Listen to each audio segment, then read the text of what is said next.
Just like we have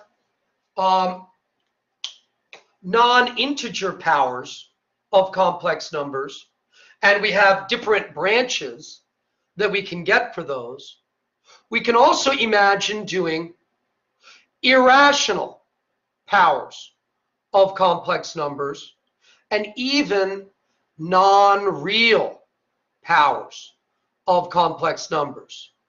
So let's do an example of that.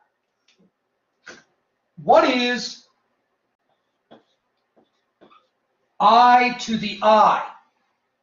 That's kind of strange. Let's see if we can work out what it could possibly mean.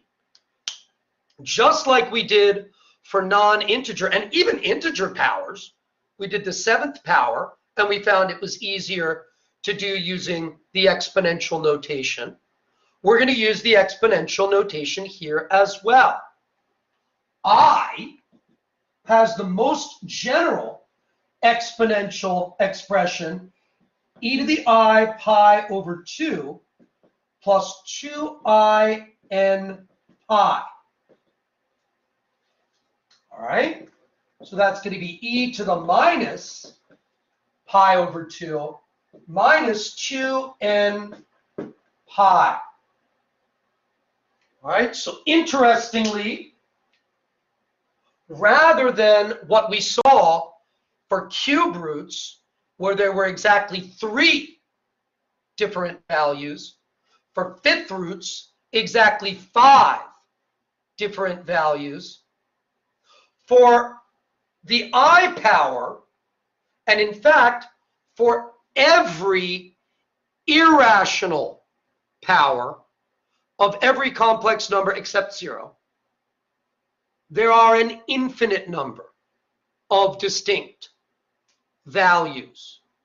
All right? So I to the I could be e to the minus pi over 2, or e to the minus 5 pi over 2, or e to the 3 pi over 2, or an infinite number of other values, all of which, interestingly enough, are real. Okay? We could do another one, -1 to the I. I mean, same thing.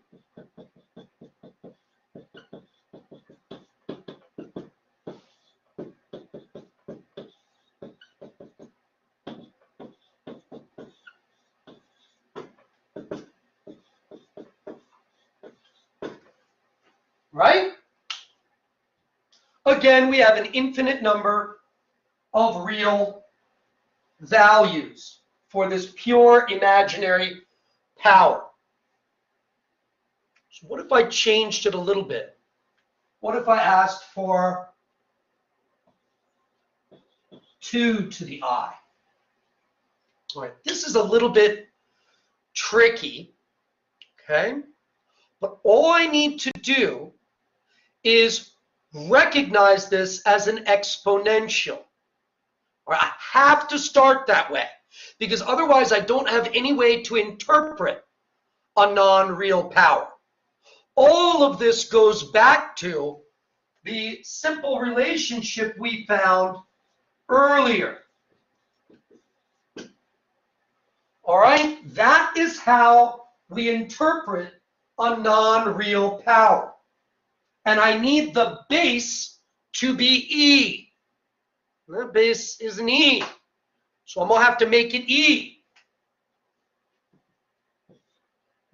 E to the natural log of 2. E to the natural log of 2 is equal to 2. And that's just what the natural log means. All right, it's the inverse of the exponential function.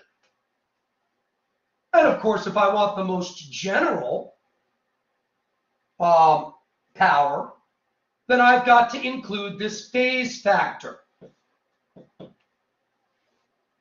So this is going to be e to the I natural log of 2 times e to the minus 2 pi n, with n an integer.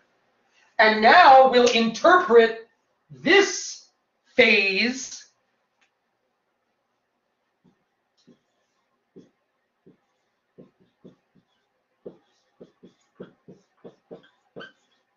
just like that.